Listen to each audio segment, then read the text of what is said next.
My father strapped me to an ice-cold operating table to take my heart from my sister, refusing anesthesia when I screamed. He stuffed a dirty rag in my mouth. After being reborn, my mother embraced me with tears. I died on the operating table. My father personally strapped me to it to transplant my heart to my half-sister. In a private hospital on a cold operating table, looking at the chilling surgical instruments, I cried out loudly, "Dad, please let me go," but with my hands and feet restrained, I couldn't escape. A sharp pain shot through me. The doctor wanted to anesthetize me, but my father stopped him. "No need for anesthesia, just take out her heart directly." I stared at him with wide eyes, hardly believing this was my father. I watched as the doctor slowly cut open my chest, each incision feeling like a slow execution. The pain made me scream involuntarily. "So noisy," my father said impatiently. Then he stuffed a dirty, smelly rag into my mouth, mixed with disinfectant. The pungent smell instantly filled my nostrils, much quieter now.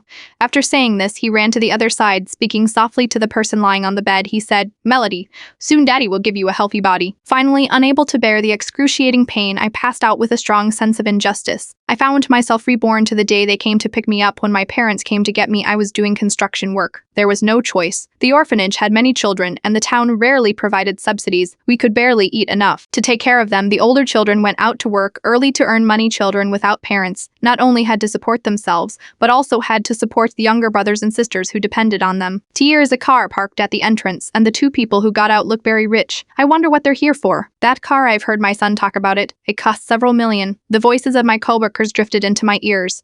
I remembered that in my previous life they stood not far from me. The woman was on the phone. I didn't know what she was saying. Occasionally she looked over here, and I saw the dislike in her eyes. Yes, she disliked me. That was my first impression. The man walked over to me. "Are you Lily Song?" I looked up confused. "Yes, sir. Is there something I can help you with?" Then I slowly lowered my head. Standing in front of them always gave me a sense of inferiority, as if I was filthy and would taint them. In my previous life, I was so happy to find my parents that I didn't notice the deep disgust in their eyes. This time, something seemed different from a distance. My mom ran over. Ignoring the sweaty, smelly odor on my body, she hugged me. "Child, I am sorry. Mom has finally found you. This time, Mom will be good to you." I was stunned and confused. The plot wasn't supposed to develop like this. What the hell is going on? "I am sorry. Did I scare you?" She took a step back and bent down to speak softly. No, I stammered, wondering what new trick this was. "I am here to take you home." Then she took out a clean, pretty handkerchief and wiped the sweat from my forehead. As she wiped, she said with concern, "Lily, you've been through so much. Will you come home with Mom?" But in my previous life, she only wanted to touch me after I had cleaned up. What was going on now?